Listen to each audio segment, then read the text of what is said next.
Un saluto a tutti qui dalla Recordspace di Città Fiera per la Web TV Esplora e Ama e siamo qui in compagnia del sindaco di Gorizia, Rodolfo Ziberna. Buongiorno Buongiorno a signor voi, buongiorno a lei, sindaco, buongiorno allo studio, buongiorno ai tanti telespettatori. grazie. E siamo in compagnia del direttore della Web TV Esplora e Ama, Stefano Pontoni. Buongiorno a tutti, buongiorno ovviamente anche al sindaco.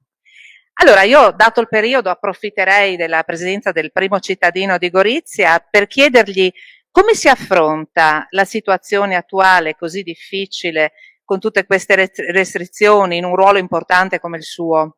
Ma ognuno ovviamente l'affronta a modo suo, nel senso che al netto di quello che viene fatto per quanto riguarda ad esempio l'uso di strutture, che protocolli e le procedure, però ogni sindaco credo che l'ha affrontato in modo diverso. La mia scelta, ma che è stata naturale perché rientra nella mia indole, è stata quella di avere un rapporto immediato e diretto e quotidiano con i cittadini, ma per un motivo molto banale.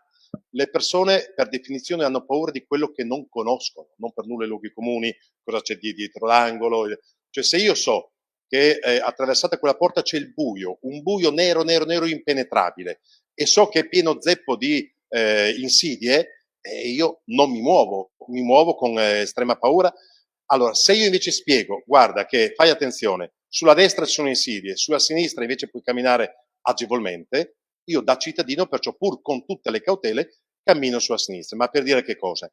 Soprattutto all'inizio, le persone non sapevano che cosa fosse, una larga parte ancora non lo sa oggi, ma non sapevano che cosa fosse questo pericolo, quale fosse l'entità, la misura, cosa fare, cosa non fare, serve, non serve. E perciò in quel momento va da sé che a chi si rivolge un cittadino? Si rivolge al sindaco, un sindaco che ovviamente deve essere in grado di rispondere.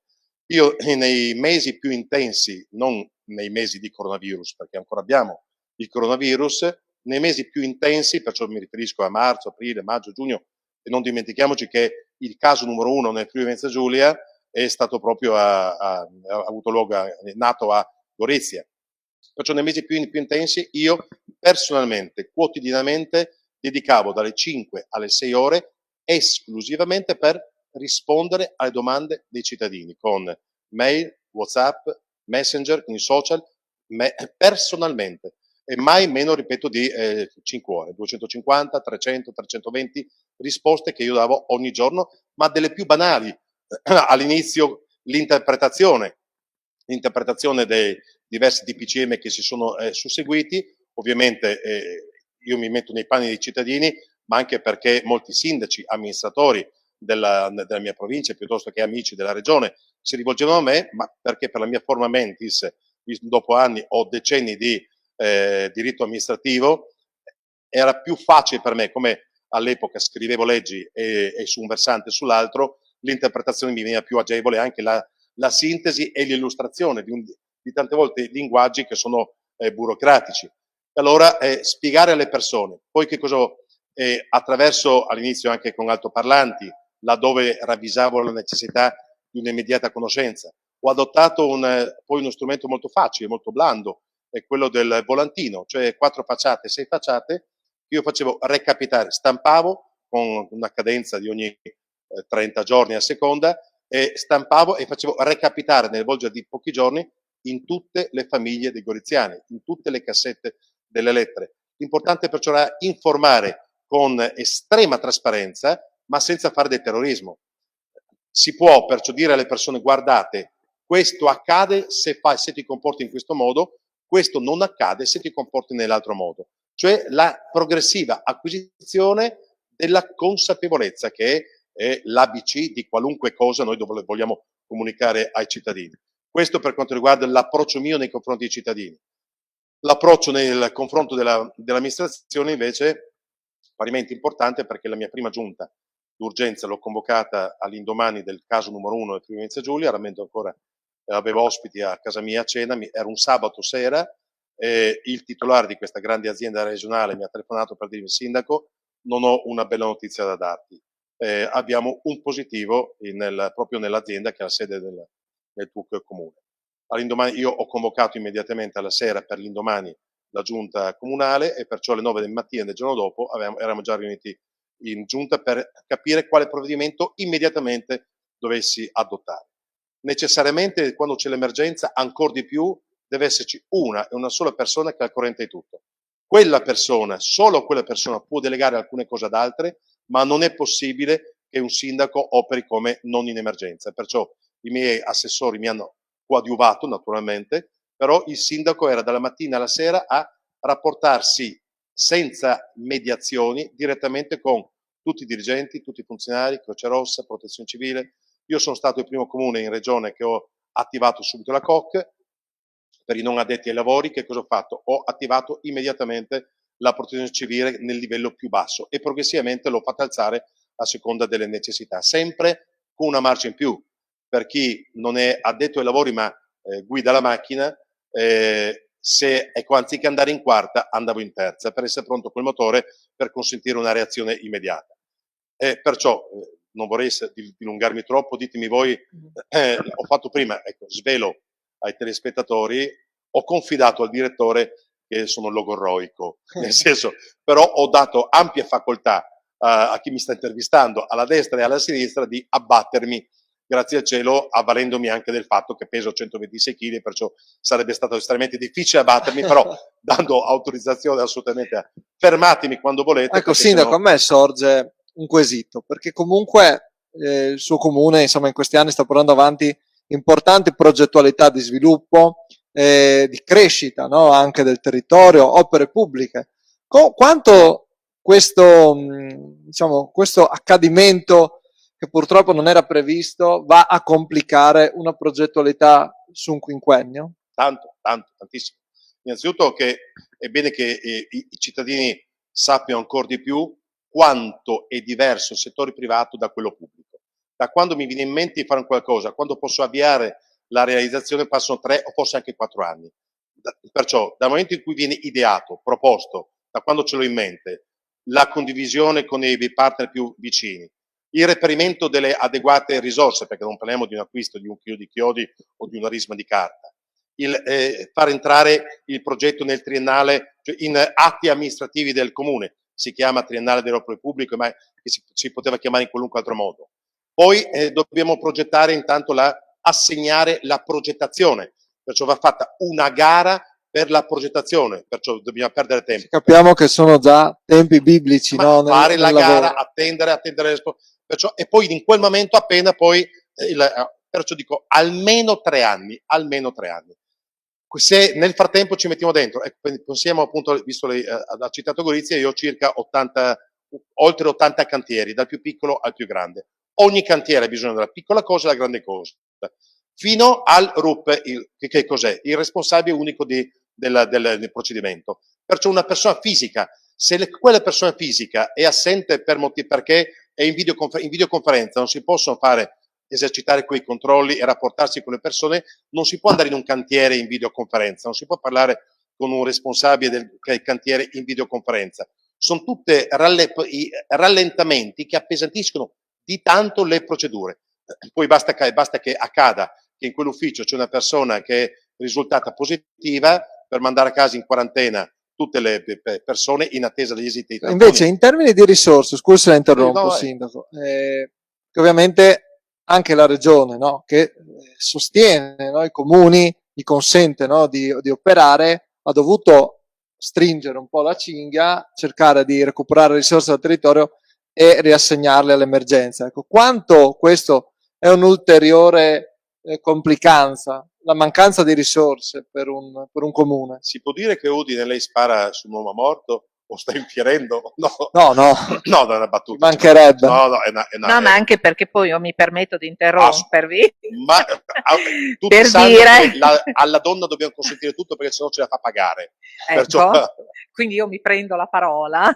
No, vi interrompo solo per dire questo, che successivamente l'argomento che affronteremo invece rivoltiamo un po' la frittata, perché parleremo di futuro e di cose positive, perché a conclusione questo, diciamo, è quello il messaggio che vogliamo dare. Quindi parleremo di eventi e poi le farò una domanda io legata proprio a questo. Comunque, ciò che sui lavori pubblici indubbiamente c'è sul trasferimento di risorse, perché nel Friuli Venezia Giulia i comuni vivono di risorse proprie, perciò la propria fiscalità, perciò la TOSA, l'IMU, la quota del comune e una quota di trasferimento della regione.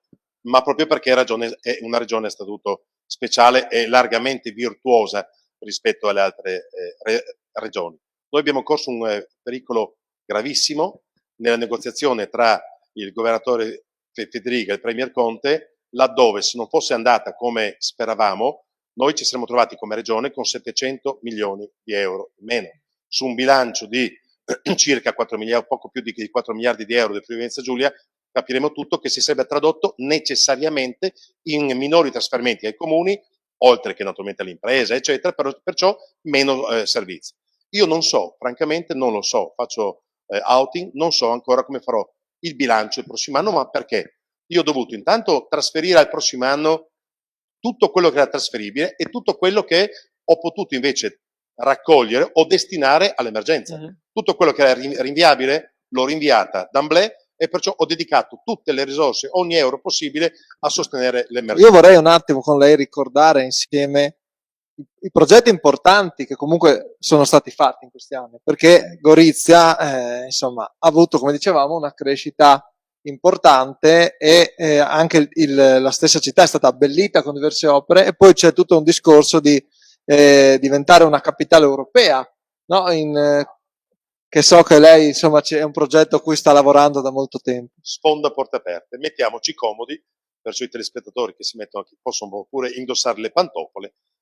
Ora vi racconto, no, al di là delle battute, e tolgo un attimino perché mi piace anche accennare a questi, prima ancora che alla candidatura, che alla capitale della cultura europea, all'importante opera di riqualificazione che già il mio predecessore aveva avviato, Ettore Romoli, e che sto continuando. Per intenderci, completeremo la riqualificazione completa dell'asse principale cittadino viario, mi riferisco a Corso Italia, avremo 2 nuovi posteggi, a febbraio, perciò fra 15 mesi, un ulteriore posteggio in via Manzoni con 200 posti macchina, di cui la metà assolutamente a titolo non oneroso gratuiti. La riqualificazione speriamo che passi del mercato coperto per poi diventare una sorta di quei grandi mercati coperti, anche perché ha oltre 100 anni di vita, che sono presenti in diverse grandi capitali europee. La riqualificazione della valletta del Corno.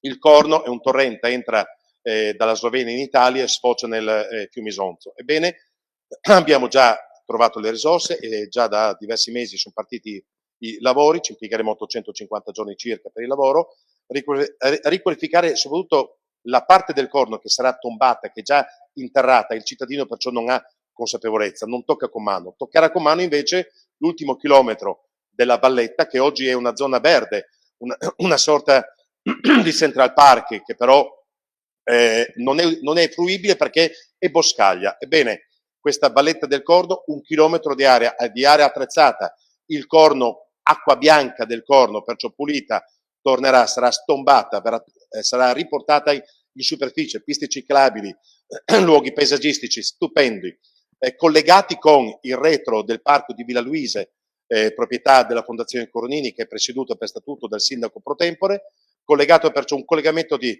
un verde attrezzato, attraverso che ci collegherà con il verde storico, prima ancora con il parco di Villa Coronini, che è stupenda, perché non tanti, ma neanche tanti goriziani sanno che Gorizia come comune capoluogo è tra i più verdi in Italia, sia rapportato alla superficie, sia rapportato al numero di residenti, rispettivamente 7º e 13º in Italia, più di 100.000 piantumazioni, più di 10.000 alberi. Bello dirlo così, meno bello quando cadono le foglie, da gestire. 164 km di strade, 200 km di marciapiedi da pulire, da rimuovere le foglie. Però poi abbiamo già inaugurato la riqualificazione di Corte Sant'Ilario, che è quella piazza di fronte al Duomo della città, il Duomo cittadino, che era ridotta ormai a un pessimo posteggio, bruttissimo posteggio, riqualificata, stupenda. Mi auguro a metà di novembre, i lavori ormai sono già finiti, sono nella metà, sarà pochi giorni dopo, inaugureremo la piazza davanti alla chiesa di San Rocco, una chiesa che ha oltre 500 anni di vita, perciò uno delle primissime frazioni fuori il castello e la parte più ristretta. Perciò stiamo davvero riqualificando tanto, stiamo investendo tanto, abbiamo già trovato le risorse per la riqualificazione del teatro tende in castello e il Bastione Fiorito. Se Dio vuole, in primavera finiremo finalmente la salita al castello, che è riuscita a inanellare tutte le sfortune prevedibili e ipotizzabili, dal fallimento di una ditta al fallimento dell'altra, reperimento, grazie, bello per carità, di resti del Medioevo, adesso di resti di persone, perché abbiamo scoperto che c'era un piccolo cimitero, l'ultima perla, un obice di grosse dimensioni risalente al primo guerra mondiale, ma penso di averle inanellate tutte. Non fate battute, perché se fate qualche battuta voi troviamo anche quello. Perché l'obice nasce proprio così, quando 6 mesi fa ho detto manca soltanto adesso una bella grande bomba. L'abbiamo trovata, perciò io non faccio più battute su questo, perché so che significa gufare, ce la portiamo a casa altrimenti. Perciò dal punto di vista della riqualificazione ambientale, credete, sarà ancora più bello. E poi uno dei fiori all'occhiello, sempre se ne vuole, chiedo scusa per la rocedine, sempre se ne vuole, estate, a metà del prossimo anno, partirà la sostituzione di tutti gli oltre 7.000 punti luce della città di Gorizia, illuminazione pubblica, verranno sostituiti con LED, perciò tutta la città, dal centro alla periferia, avrà una illuminazione superiore sull'ordine del 40%, con quasi il 50% in meno di costi, perciò alla fine non costerà nemmeno un centesimo al cittadino, oltre al fatto che approfitteremo per rendere Gorizia più smart, ulteriori colonnine per le macchine elettriche, per le biciclette elettriche, per le carrozzine, luoghi, palazzi di particolare pregio saranno illuminati, rotonde, perciò sono tante altre cose. Questo per quanto riguarda un flash sulla riqualificazione, perché se mi invitate soltanto sulla riqualificazione vengo ecco, io vorrei, non è una minaccia, è una promessa. Vorrei un attimo tornare a quel fatto di diventare capitale europea, perché comunque Gorizia, essendo una città di confine, svolge un ruolo importantissimo in quella che è la Mitteleuropa. Innanzitutto stranamente, non l'ho mai detto forse nelle televisioni, perché puntiamo sempre sulla capitale della cultura europea, ma in realtà noi siamo candidati anche nel 2022 a capitale del welfare europeo. Mi è stata resa nota 3 giorni fa che oramai anche Smirne e Madrid, che erano competitor insieme a noi, hanno perso il treno, e restiamo noi a Katowice, una città in Polonia. Perciò anche capitale del welfare e capitale europea dello sport, ma di questo parleremo in un'altra puntata, perché pochi sanno, ma anche i goriziani, che Gorizia e Nova Gorizia insieme sono tra le 3 o le 5 aree di queste dimensioni in assoluto più dotate di impiantistica sportiva di tutta Europa, ma ne parleremo in un'altra puntata. Capitale della cultura europea, lo dico spesso, è un invito, un appello più che un invito scaramantico che io faccio ai vostri telespettatori. Il 18 di dicembre, segnatevi in agenda, incrociare le dita. Io capisco che vi dimenticherete il 18 dicembre il perché, ma intanto segnatevelo o fate quei gesti scaramantici ai quali ciascuno è più legato, perché il 18 dicembre la Commissione europea deciderà qual è la capitale della cultura europea del 2025. Come tutti sanno, nel 2019 era in Italia, era Matera, nel 2025 spetta alla Slovenia. Abbiamo fatto un lungo percorso durante il quale tante sono state le città candidate che però non hanno superato lo step successivo. Adesso siamo noi ed alcune città. Il 18 dicembre sapremo se siamo noi ticket insieme a Nova Gorizia. È la più grande opportunità turistica del Friuli Venezia Giulia, non di Gorizia, del Friuli Venezia Giulia degli ultimi 20 anni e per i prossimi 20 anni, altrettanto dicasi per la vicina Slovenia. Non soltanto che non si traduce in decine di concerti in più, mostre, libri, assolutamente no. Significa avere una grande opportunità, accendere un faro potentissimo europeo o sovraeuropeo su tutto il nostro territorio, perché non è la visita del fuoriporta, non è chi da Udine o da Martignacco viene a Gorizia, guarda, vede e torna a casa. È un'opportunità perché verranno non soltanto da tutta Europa, ma anche dal resto del mondo. E quando si viene a Gorizia, capitale della cultura europea, scaramanticamente, significa che non si viene toccata e fuga, mordi e fuggi, ma significa che poi si va a visitare Udine, Trieste, Pordenone, si va a visitare Venezia, Firenze, magari Napoli, oltre che Lubiana e altre città magari austriache. Perciò una grande opportunità, ma anche perché il nostro abbinamento, città di confine, non ci sono, credetemi. Noi siamo abituati a pensare all'Europa come un territorio con tanti confini, e così è, ma una cosa è avere un confine, altra cosa è vivere il confine. Pensiamo nella nostra regione. Quale altra città vive il confine come Gorizia?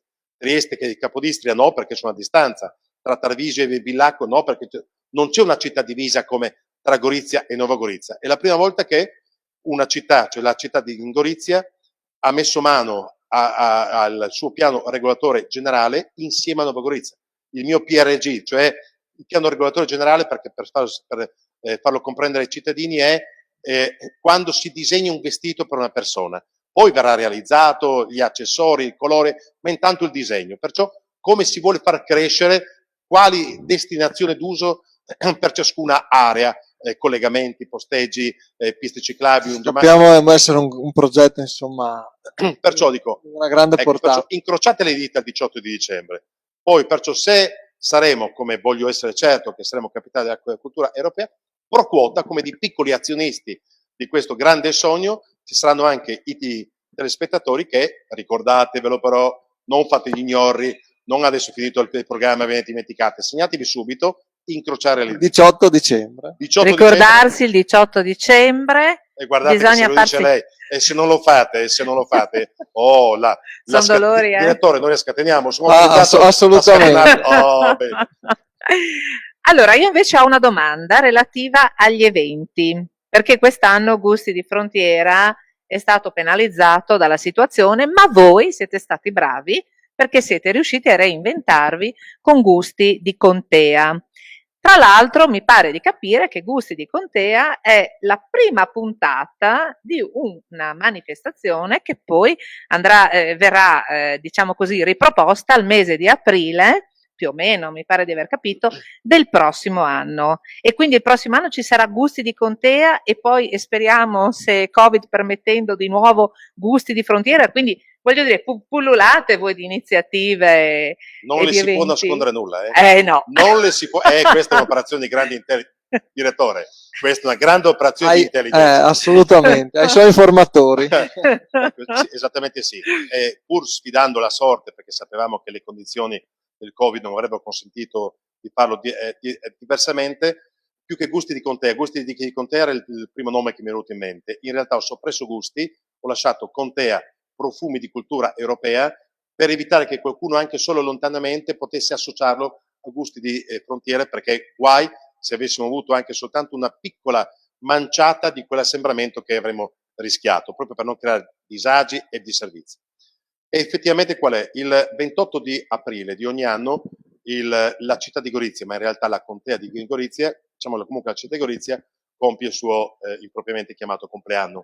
Nel senso che il 28 di aprile del 1001 siamo entrati per la prima volta come Gorizia nella storiografia. C'è un testo scritto in cui si parla di Gorizia. Ovviamente risale a insediamenti romanici, perciò a molto tempo prima, a oltre 1500 anni, anzi i primi reperti risalgono quasi a un migliaio di anni prima della nascita di Cristo. Perciò comunque nel 1001 siamo.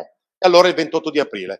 Perché abbiamo chiamato Contea? Proprio perché Contea, la contea di Gorizia, sempre pochi sanno, insisto su questo perché effettivamente anche grazie a programmi, a trasmissione online come le vostre, si fa cultura nel vero senso della parola, si consente ai cittadini di acquisire pillole di conoscenza.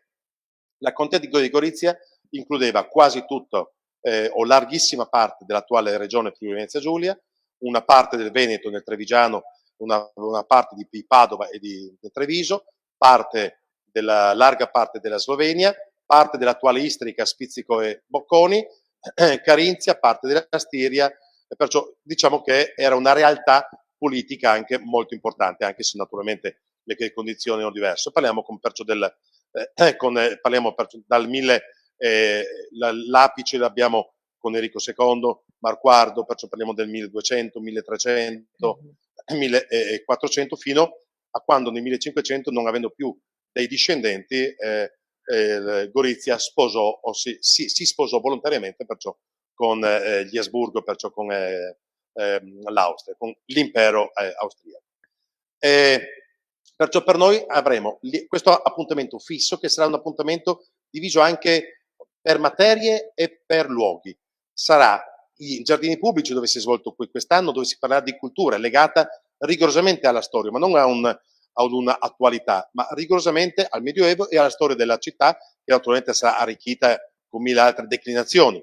La parte del castello, che comunque ha un suo fascino importante, la parte del castello legata invece alla creazione dei stili di vita, come si faceva, come si viveva all'epoca, come si facevano i farmaci, le stoffe, perciò verranno ricreati gli ambienti. Poi in maggio avremo Estoria, che perciò è il festival. Altro appuntamento, insomma, molto con importante. 60-70 mila presenze ogni anno, sempre al netto del Covid-19. Estoria che probabilmente verrà arricchita, ma non ve lo posso dire ancora, arricchita da un appuntamento in più, sempre in maggio. Vi posso anche dire che quasi certamente avremo anche una tappa del Giro d'Italia grazie al patron, una tappa del Giro d'Italia di biciclette, perciò parliamo naturalmente del Giro d'Italia a maggio. Poi avremo Gusti di Frontiera, che quando ci si avvicina all'ora dei pasti mi provoca questa salivazione accentuata quando penso a Gusti di Frontiera, cioè ai 5 continenti. Manifestazione che negli anni è cresciuta in maniera moltissimo, esponenziale. moltissimo. Abbiamo 500 espositori su oltre 800 domande, abbiamo tutti i continenti, abbiamo 50 nazioni presenti, o 60 nazioni presenti, più di 50 linee dirette garantite finanziate dalla regione di treni, perciò treni con voli speciali che vengono a Gorizia in quei 3 giorni, e abbiamo, non quest'anno ma lo scorso anno, circa 800.000 presenze che sono state rilevate grazie a dei computer che calcolano dei algoritmi legati alla contestuale presenza di persone per aree. Quindi siete in grado anche di calcolare perché io le presenze? Non mi sono mai messo lì a contare uno sì, uno no. Perciò con grande successo, naturalmente. Ecco il motivo per cui ho deciso di non fare Gusti di Frontiera, perché Gusti di Frontiera può essere soltanto quella, un tappeto di gente da giovedì a domenica che occupa letteralmente tutta la città. Una piccola Gusti non poteva essere, perciò abbiamo adottato anche questa una scelta diversa che, ripeto, Gusti di Contea non è una piccola Gusti, perché Contea sarà collocata appunto come intelligence sa in aprile, perciò a cavallo del 28 di aprile. Ecco, Sindaco, mi viene anche Sergio Midei, per la mia sceneggiatura. Mi preme anche dire questa cosa qua, l'importanza, lei ha citato, storica di Gorizia. Gorizia poi è stata la città della Grande Guerra, quindi per chi non ha visitato il museo della Grande Guerra in Castello, penso sia qualcosa di unico in Italia e una testimonianza di quella che comunque è la storia non solo di Gorizia, non solo della nostra regione, ma di tutta l'Italia. Quindi Gorizia ha una valenza nazionale importante ed è giusto farla riscoprire, perché per troppi anni è stata dimenticata. Assolutamente. Visto questa premessa, penso che potremmo anche fare anche pubblicità sulla vostra emittente, visto che siete dei testimonial della vostra città, mi fa piacere. Io Gorizia a me piace moltissimo, poi ho visto in questi ultimi anni uno sviluppo e anche la cura dei particolari, degli eventi, dei musei, cioè è vero, qualcosa che altrove non si trova. Infatti, il Museo della Grande Guerra è un museo gestito una volta dalla provincia, poi dalla regione ERPAC, è un museo davvero stupendo, eccezionale, bellissimo.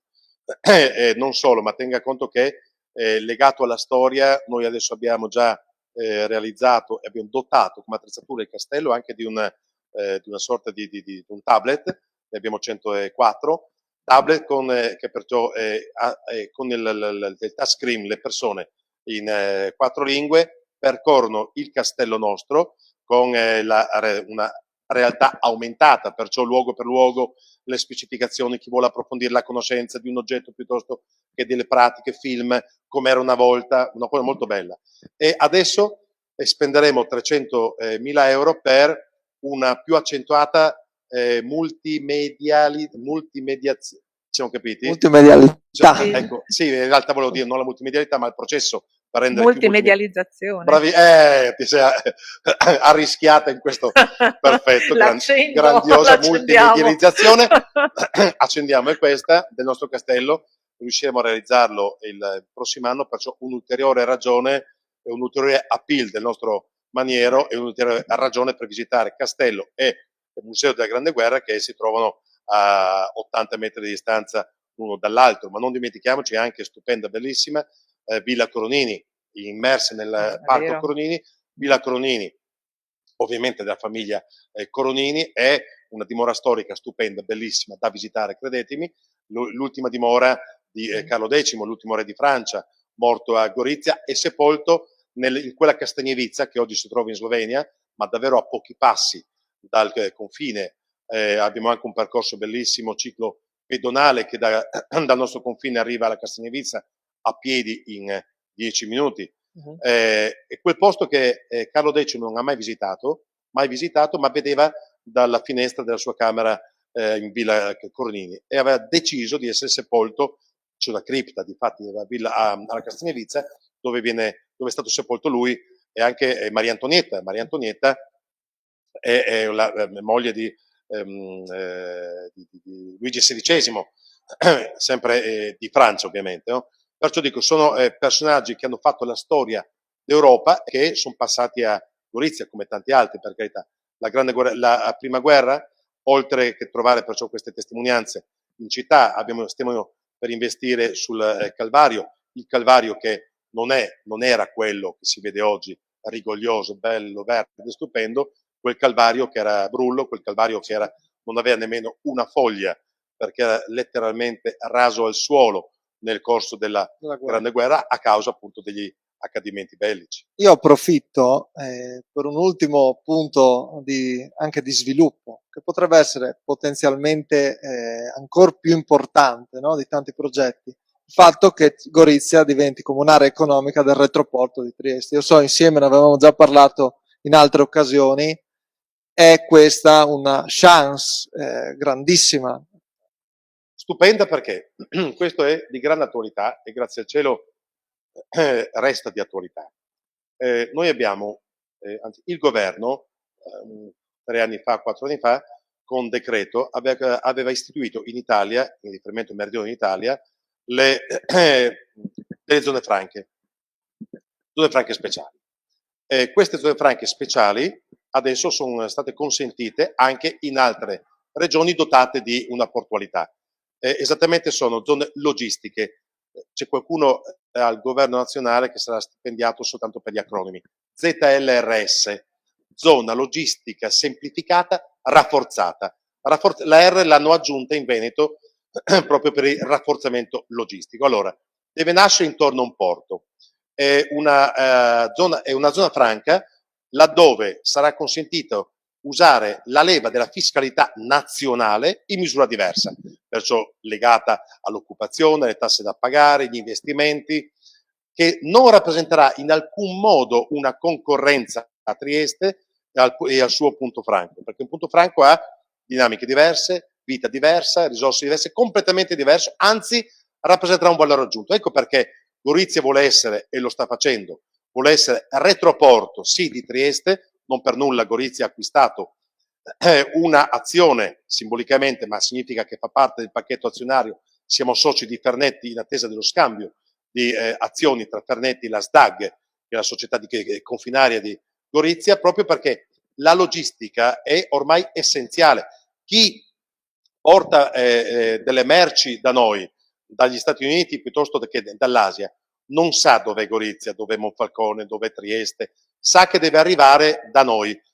Noi dobbiamo approfittare del fatto che Trieste è il porto con i migliori performance da 4 anni, 5 anni almeno. Ecco perché io dico, Gorizia è retroporto di Trieste, Gorizia è retroporto di Monfalcone. A maggior ragione di Monfalcone, insieme alla zona industriale però, oltre che alla SDAG, proprio per questa zona logistica semplificata e rafforzata, che potrà essere complessivamente di una superficie di 14 km quadrati, perciò piccola, però anche limati, perciò particelizzati, porzioni di territorio che perciò, oltre al porto di Trieste, la sua zona industriale, sarà inclusa la nostra zona industriale e anche la nostra SDAG, perché ripeto, la logistica è ormai assolutamente essenziale. E per una regione come la nostra, di 1.250.000 abitanti, raggiungibile da una parte all'altra in un'ora e mezza o probabilmente meno o poco più, riuscire a pensare a una logistica che va a Trieste, Monfalcone, Gorizia, il Cervignanese e a mio avviso anche una porzione del Pordenonese, significa raccogliere tutti insieme le forze, fare il sistema, anche se è un termine abusato, quello delle sinergie, fare il sistema, però è vero, fare il sistema per battere quella concorrenza che è sempre più spietata, non a livello nazionale, a livello europeo. Bene, noi ringraziamo il signor Sindaco Ziberna di Gorizia, e prima di concludere però mi deve promettere che deve essere brevissimo. Qua la faccio essere breve. Bene. Ecco, vorremmo un messaggio positivo per tutti da parte di una persona come lei, che rappresenta il primo cittadino di un comune così importante come Gorizia, un messaggio positivo per un periodo così duro per tutti. Con un esempio. Fate finta che non abbia mai piovuto nel Friuli Venezia Giulia. Fate finta che nessuno di noi, anzi in tutto il mondo, non abbiamo mai visto la pioggia. Possiamo per un attimo. All'improvviso piove, panico. Cosa facciamo? Si blocca, lockdown, non si può uscire, fate attenzione, chiusi bar, ristoranti, dalle 22 fino alle 5 non si esce. Perché? Perché piove. Certo, piove. Però noi sappiamo, noi che conviviamo con la pioggia, che se siamo a Trieste con la Bora a 150 all'ora, ci autorecluderemo a casa, perché anche con l'ombrello, però con la pioggia si può uscire, si può andare a lavorare, alcune cose si fanno, altre cose non si fanno. Perciò noi dovremo convivere, non con la paura, non con il terrore, convivere con queste precauzioni che tutti noi dobbiamo adottare, ma conviverci. Io sono dell'idea che non dobbiamo chiudere, ma insegnare alle persone come comportarsi. Cioè noi non dobbiamo, se piove, chiudere, ma dobbiamo insegnare alle persone che si può e si deve uscire con la pioggia. Grazie. Grazie mille. Grazie mille. Di essere stato nostro ospite. Giuro che non vendo ombrelli, giuro, non vendo ombrelli. Grazie al sindaco Rodolfo Ziberna di Gorizia. In bocca al lupo anche per tutti in bocca al lupo per le sue attività, e poi una promessa: lei tornerà qui con noi dopo il 18 di dicembre, approfonditamente altri argomenti interessanti, perché sicuramente ce ne sono tanti. Ma non volevo dirlo io, perché altrimenti i telespettatori potevano pensare che l'ho invitata io, l'abbiamo invitata noi. La Ecco. mia, perciò è una promessa. Dopo il 18 di dicembre, dopo il 18 di dicembre l'avremo ancora per fare qui. Gli auguri poi anche naturalmente di buon anno. Un saluto grazie a tutti, ancora. Grazie al sindaco, grazie a Stefano Pontoni, direttore di Esplorama, grazie, un saluto a tutti voi e alla prossima, grazie, dal Record Space di Città Fiera per la web TV Esplorama.